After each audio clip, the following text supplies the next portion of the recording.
Kung naghahanap ka ng legit na investment dito sa Pilipinas, ay panoorin mo ito. Pwede ka kasing magsimula kahit maliit lang. At minsan, mas malaki pa ang kinikita kumpara sa ordinary savings account.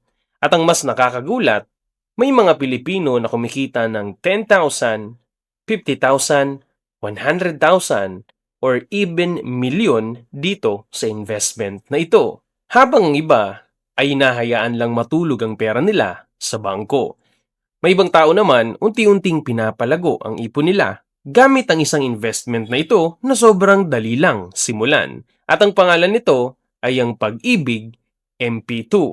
Pero ano nga ba talaga ito? Safe ba ito? Magkano ang pwedeng kitain? At sulit ba talaga ito? Pag-usapan natin lahat ng yan sa video na to. Welcome to Pera Freedom, kung saan pinag-uusapan natin ang financial freedom, investing at money mindset para hindi ka na habang buhay na nagtatrabaho pa para sa pera, kundi dumating ang araw na ang pera naman ang magtatrabaho para sa'yo. Kaya kung gusto mo pang matutunan kung paano palaguin ang pera mo at paggandaan ang future mo, simulan na natin to. Lesson number 1. Ano ba ang MP2? Ang MP2 ay nangangahulugang Modified Pag-ibig to Savings Program. Isa itong voluntary savings at investment program ng Pag-ibig Fund. Ibig sabihin, kung miyembro ka ng Pag-ibig, pwede kang maghulog ng extra savings dito at kikita ito ng dividends. At ang maganda, government-backed ito. Ibig sabihin, suportado ito ng gobyerno. Kaya para sa maraming Pilipino, isa ito sa pinakaunang investment na sinusubukan nila. Halimbawa, may 100,000 pesos kang ipon. Kung iiwan mo lang ito sa ordinary savings account, mabagal ang paglaki. Pero kung ilalagay mo ito sa MP2, may chance na mas lumaki dahil sa dividends na ibinibigay taon-taon. Hindi guaranteed ng exact amount. Pero historically, mas mataas ang nagiging dividends nito kumpara sa karamihan na ordinary savings accounts. Ito ang dapat mong tandaan sa lesson number 1. Una, ang MP2 ay voluntary savings program ng Pag-ibig. Pangalawa, government-backed ito kaya maraming Pilipino ang nagtitiwala rito. Pangatlo, pwede kang magsimula kahit maliit lang ang hulog.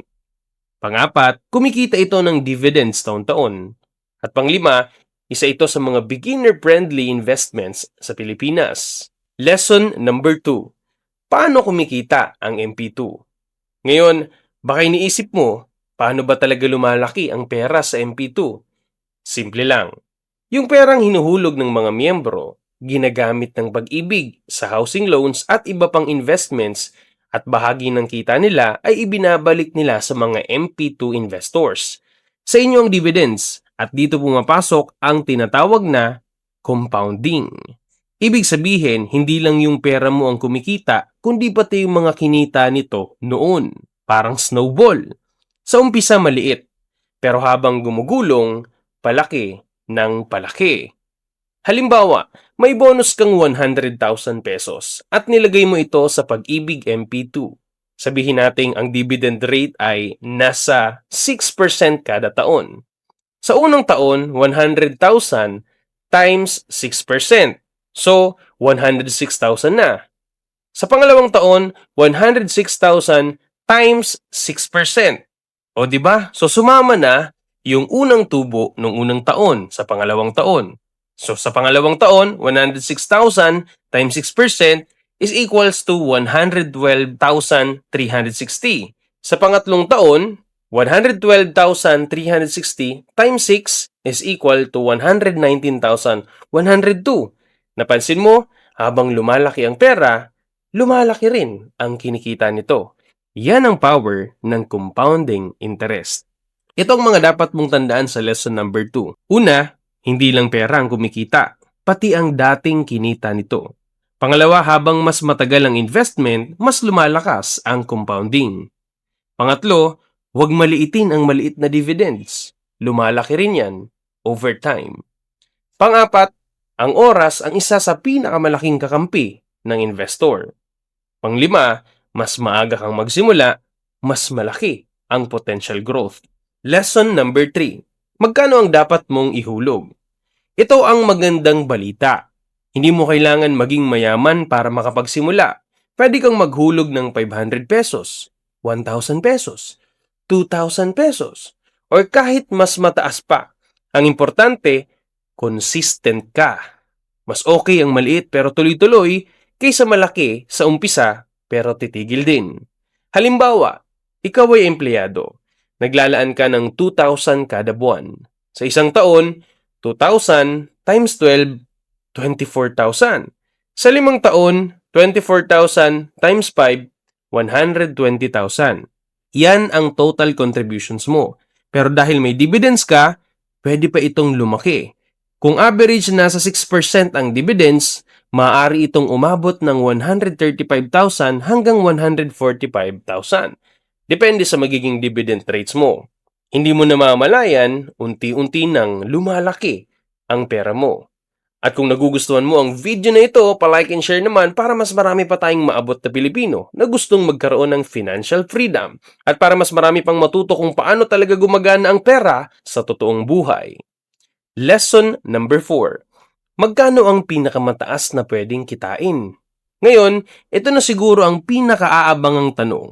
Magkano ba talaga ang pwedeng kitain sa Pag-ibig MP2 funds? Tandaan muna natin, hindi guaranteed ang dividend rate. Nagbabago-bago ito taon-taon. Pero gamitin natin ang 7% bilang optimistic example. Example, meron kang 500,000 na investment. At sabihin nating 7% ang dividend rate.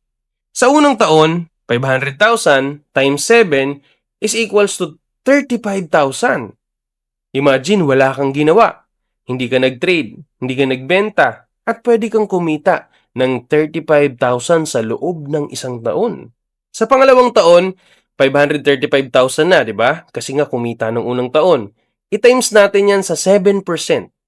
So, 37,450 sa pangalawang taon. Sa pangatlong taon, 572,450 times 7. So, kumita ito ng 40,071. Habang lumalaki ang pera mo, ay lumalaki rin ang kinikita mo. For example, may OFW, naglagay ng 1,000,000. Kung 7% ang dividend sa unang taon, 1,000,000 times 7 is 70,000. Pangalawang taon, 1,070,000 times 7% is 74,900. Sa pangatlong taon, 1,144,900 times 7 is 80,143 sa loob ng 3 taon. At tandaan, hindi pa kasama dyan kung may dagdag hulog pa siya. Ito ang mga dapat mong tandaan sa lesson number 4. Number 1, hindi overnight ang pagyaman.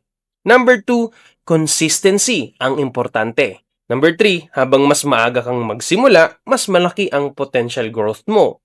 Number 4, ang compounding ang isa sa pinakamalakas na paraan para palaguin ang pera.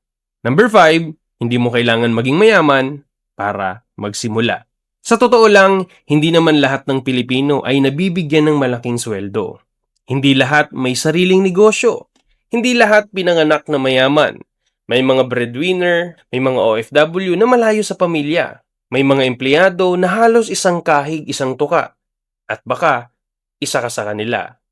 Pero gusto kong tandaan mo ito, hindi hadlang ang maliit na sweldo para magsimula. Hindi hadlang ang simpleng buhay para magkaroon ng magandang future. Dahil ang financial freedom, hindi nagsisimula sa dami ng pera mo. Nagsisimula ito sa isang desisyon. Yung desisyong hindi ko hahayaang maulit ang kahirapan. Yung desisyong mag-iipon ako. Mag-i-invest ako. Pag-aaralan ko kung paano palaguin ang pera ko. Kahit paunti-unti, kahit maliit, kahit walang kasiguruhan. Dahil balang araw, darating ang panahon na lilingon ka sa buhay mo at mapapangiti ka. Dahil yung perang akala mo noon na napakaliit, siya pala ang magiging pundasyon ng seguridad mo, ng kapayapaan ng isip mo at ng kinabukasan ng pamilya mo. At baka ang simpleng desisyon na nagsimula sa MP2 ngayon ang magiging dahilan kung bakit hindi na mararanasan ng mga anak mo ang mga hirap na pinagdaanan mo. Dahil dito sa Pera Freedom, naniniwala tayo na hindi mo kailangan maging mayaman para magsimula, pero kailangan mong magsimula para balang araw maging malaya. Malaya sa utang, malaya sa pangamba, at higit sa lahat, malaya ka na. Hindi ka na alipin ng pera. At kung nagustuhan mo ang video natin, ay pa-like and share naman dyan and pa-subscribe na rin para updated ka sa ating mga susunod na video tungkol sa financial freedom. At dahil dito sa Pera Freedom, malaya ka na. Hindi ka na alipin ng pera.